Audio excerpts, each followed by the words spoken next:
New Orleans Saints versus Carolina Panthers preview. This is with the Action Network. Now, they do kind of a gambling focus, but I'm interested to hear what they say, just kind of breaking down the game, breaking down the teams, because they are a completely unbiased party in this whole thing. They are neither Carolina nor Saints fans nor real watchers. So we will check that out and react along the way. New Orleans at Carolina. Carolina's a 7-point home underdog. Listen. Saints are nothing. I mean, thank God you said that. Well, honestly, me and Matt Mitch were joking last week, Chad. I told him I've just been putting the Panthers in my contest just since that, whatever it was. I think it was the Bengals game. It was my last time I gave the Carolina Panthers a chance. And they got rolled in that Bengals game. And I literally gone to the viewpoint of this guy who just keeps giving me the record. And I just keep saying to myself, he's right. This is the worst team in my lifetime I can remember. Honestly, I think this team is worse than the 0-16 Lions team. Yeah, I mean, this Panthers team is they are historically bad. I mean, they are historically awful. If they would have played Bryce Young the entire season, if you told me Bryce Young got 17 starts, I don't think Bryce Young wins a game. I mean, I really don't. They are that bad. The infrastructure of the team, the roster, everything about them is that bad. From years ago. That team at least covered with Dan Orlovsky because they were undervalued in the market and they would just lose these funky, weird games, end of the games, right? It was just really about a bad team with bad coaching that was unlucky. This is not an unlucky team in the Panthers. This is simply a bad team with bad coaching that have had horrible injury luck. That was the only thing I think they've had is really bad injury luck. Their best defenders have gotten hurt. They've had injuries to the offensive line. I mean, last week they are basically down to their 3 and 4 receiver, which is already a team that their 1 and 2s aren't 1 and 2. So it's just all bad for Carolina. And Chad knows how hard this is for me to do because I love home divisional dogs. I love them. But this ain't one of them. This is not the time to take this Panthers team, especially. Yeah, I mean, I think if you're looking at this from just an outside perspective, you're thinking, damn, a home divisional dog getting a full touchdown, that seems like a lot, especially against a 2-6 Saints team. But when you factor in just how bad Carolina is and kind of how the Saints, I'm not going to say they're on an upswing because they haven't swung up at all yet, but they are bringing back some players from injury, most notably Derek Carr. So you get a team in the Panthers who's just dead and buried. They've given up on the season. They've waved the white flag. Not much they can do anyways. But then you have a Saints team who, whether they truly believe it or not, but they do think there is something to play for. And even if that something to play for is just pride. DeMario Davis, Derek Carr, Cam Jordan, they're playing for their legacies. They're playing for their careers. They're playing for pride. They're playing for contracts, whatever else.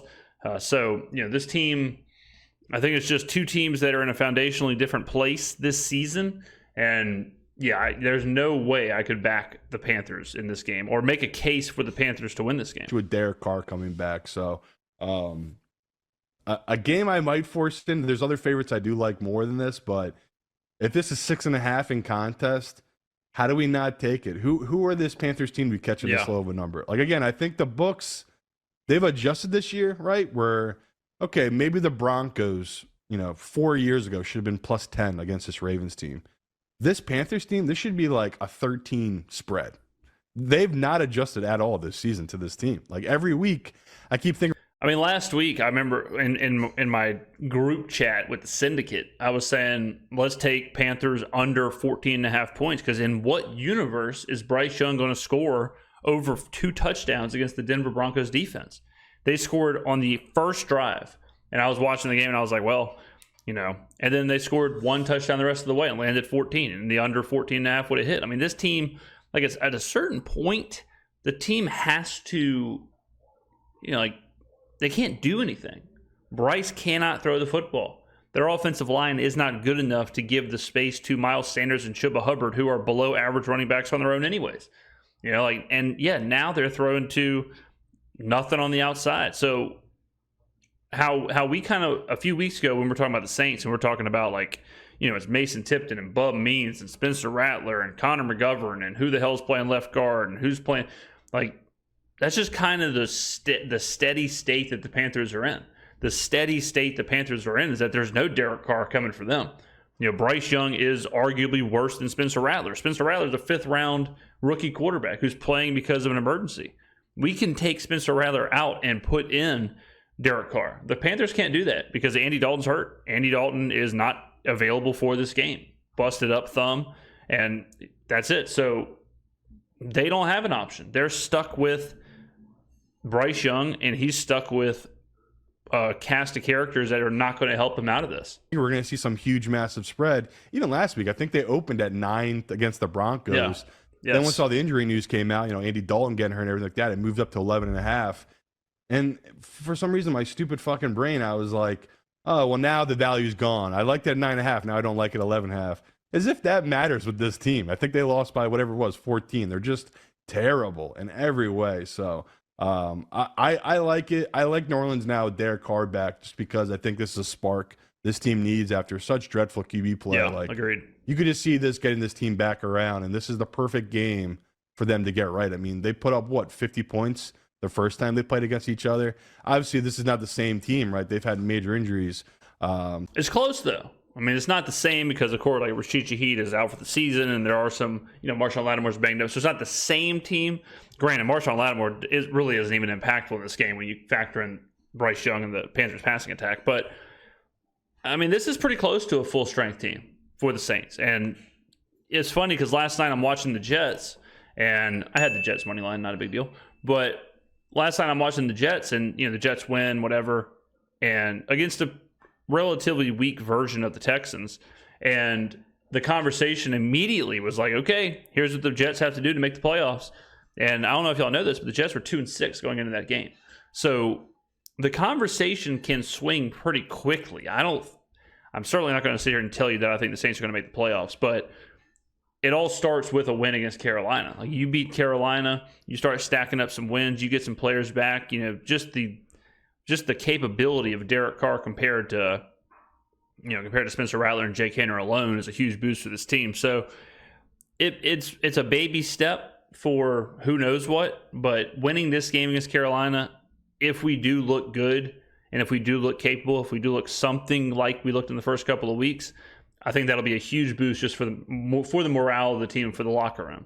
Right now, I think a lot of people, whether they're saying it or not, are holding their hat on, hey, we were injured. We were playing, horrible situations, 3 games in 10 days against the best defensive lines in the NFL, while we simultaneously were down 5 offensive linemen, our quarterback, and our number 1 and number 2 wide receivers. Like, that's an unwinnable situation for 99.9% of the teams in the NFL. That 0.1% is Patrick Mahomes. So I think some people are holding their hat on. Now, it might be too far gone, 2-6, like, you just don't have that many games left. But I think there is something to the fact of, when you're set, whether you're telling yourself or not, and you're saying, like, look, if we had all of our pieces, if we had Derek Carr, if we had whatever, we would play better. And then you finally get those pieces and you do play better. I think there is something to just the psyche in the locker room and the players that can create kind of that upswing I'm talking about with some belief.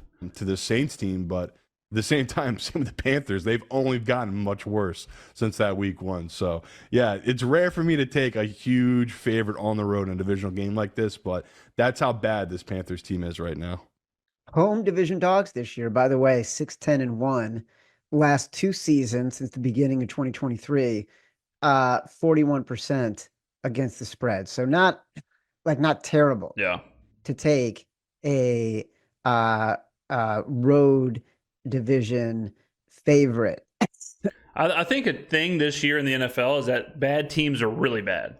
Like, you look at some of these teams like Carolina, like Cleveland with Deshaun Watson, like the Raiders. Like, these teams are really, really, really struggling. There's some really bad coaching going on top of some really bad rosters, on top of some really bad play.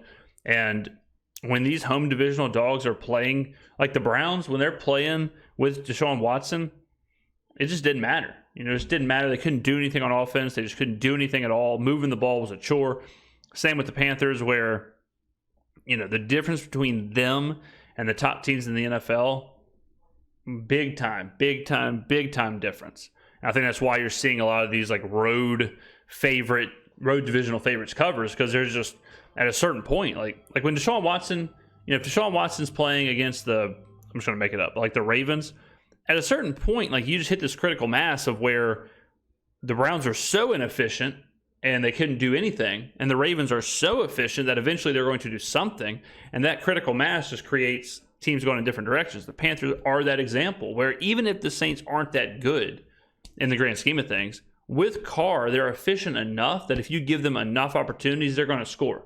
The Panthers on the flip side is they're so inefficient that regardless of the opportunities you give them, they're not going to score. And that kind of like, that demand curve or whatever, at some point just breaks for the favorite. And I think it'll break for the Saints in this one. I wouldn't be surprised at all if the Saints win this game 24-3, 24-6, 24-7, something like that, where the Saints kind of get rolling a little bit. I expect there to be a little bit of rust starting off with Carr, just kind of coming back, testing out the oblique, seeing all those things.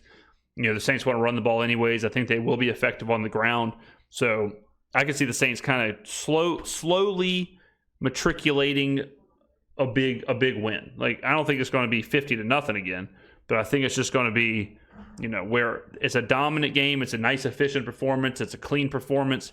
And at the end of the day, the Saints look efficient enough and the Panthers look absolutely anemic. So I would guess somewhere in the neighborhood of 24-10 at the app. I don't see the Panthers scoring 2 touchdowns. I just don't think they can do it. They may get 4 field goals or something, but I don't see. If you told me to, again, I think 14.5. If 14.5 is the under for the Panthers team total, I'd look at that too, because I don't expect this team to be able to do anything. The only way they're going to be able to get points or do anything on offense is if the Saints turn the ball over or give them crazy good field position or things like that. Andy Dalton's status still to be determined. Derek Carr, like you said, will be back. Enough said about this game. Like we're not going to get crazy. There you go. Boom. I think he's right. I mean, I think they were right about just how dreadful the Panthers are and where the Saints are. And yeah, I mean, I love this game on teasers. Like I said, tease New Orleans down to 1. Panthers are just dead and buried. They're just moving forward. It's crazy how bad the team is, how bad the franchise is right now. And a lot of people keep telling me, like, just tank, get a top 5 pick, make the pick, your franchise gets good. I mean, the Panthers showed you exactly why that's not the case. They could be a cataclysmic mistake in taking Bryce Young over CJ Stroud, or trading what would be Caleb Williams or Jaden Daniels for the chance to draft Bryce Young. So goes to show you that you can be in the top 5 and look what can happen. So the Panthers are going nowhere fast. More than likely it'll be drafted in the top 5 for a long time. All right, ladies and gentlemen, let me know in the comments below what you think about this game. Give me your final score prediction. I'll see you in the next video.